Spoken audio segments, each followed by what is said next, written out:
Here are two samples of what the announcement and question of the day format might sound like. In the first sample, you will hear a student giving the announcements of the day, followed by the question of the day, and then a 15 to 20 second commercial promoting the activity or club of the group giving the question of the day. In sample number 2, instead of having a question of the day, you'll hear the results of an opinion poll, perhaps given the week before or the day before. And that opinion poll would only be given a limited number of times during the year and would not be given until the theme in the opinion poll had been explored in 3 to 4 questions of the day throughout the term. So let's begin. Good morning, everybody. I'm Jill Bennett with today's announcements. Band practice is canceled this afternoon and will resume on Thursday. The boys' basketball team should meet at the front entrance at 2:30 for their game with Gonzaga. There is a blood donor clinic in the library this afternoon. If you're old enough and feeling healthy, consider participating. Your blood could help save someone's life. And now, here's Jim. Good morning, student body. Today, we're doing another of our fabulous questions of the day. Today's question: in 2014, which country held the record for the highest number of women in political office at the national level? Was it A, Nicaragua, which is in Latin America? Was it B, Rwanda, which is in Africa? Was it C, Sweden in Europe? Or was it D, Japan? So again, which country has the highest number of women in national politics? Put up your hand now if you think the answer is Nicaragua.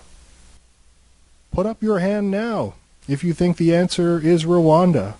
The most women in politics is at Rwanda.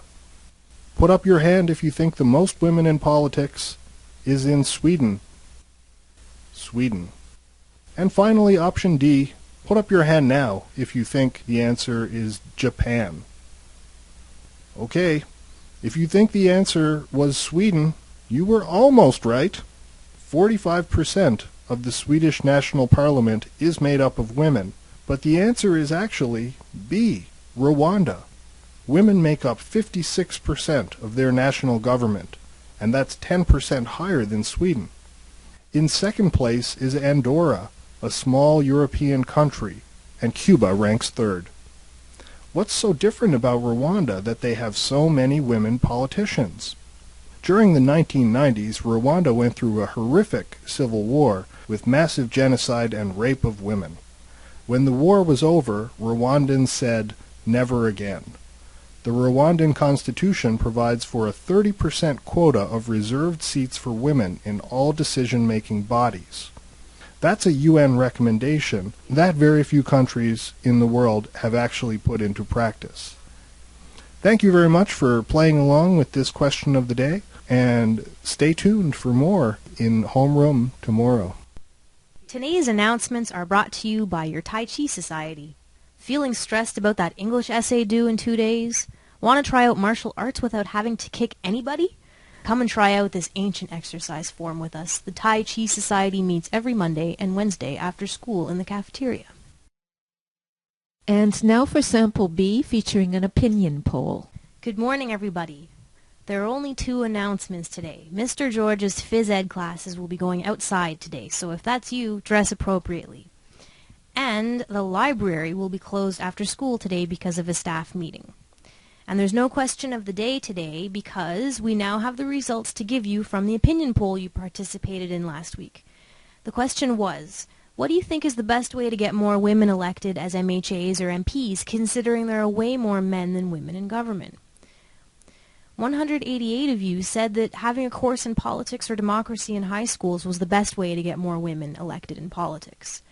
172 of you thought that passing a new law that would require a certain percentage of seats to be filled by women in the House of Commons is the solution. And 83 people said there is no need to do anything. The most popular answer at 199 votes was that political parties should have to have more women running as candidates. Each of the approaches comes with challenges. For example, if you think a course in democracy that discusses this topic will lead to greater participation by women in politics, how can you make sure that everyone takes that course? Should it be a graduation requirement? And for those of you who said passing a law insisting that every government needs to have a minimum number of women, what are you going to do if too many men get elected? Are you going to fire some? Would you appoint extra women? But then they're not elected. How would you choose people fairly? For those of you who said there's no need to do anything, is it because you think it's okay that there's always less women than men in politics? And finally, for those of you who think that political parties should have to run more women, how do you make them do it? How do we decide how many women run and in which ridings they run?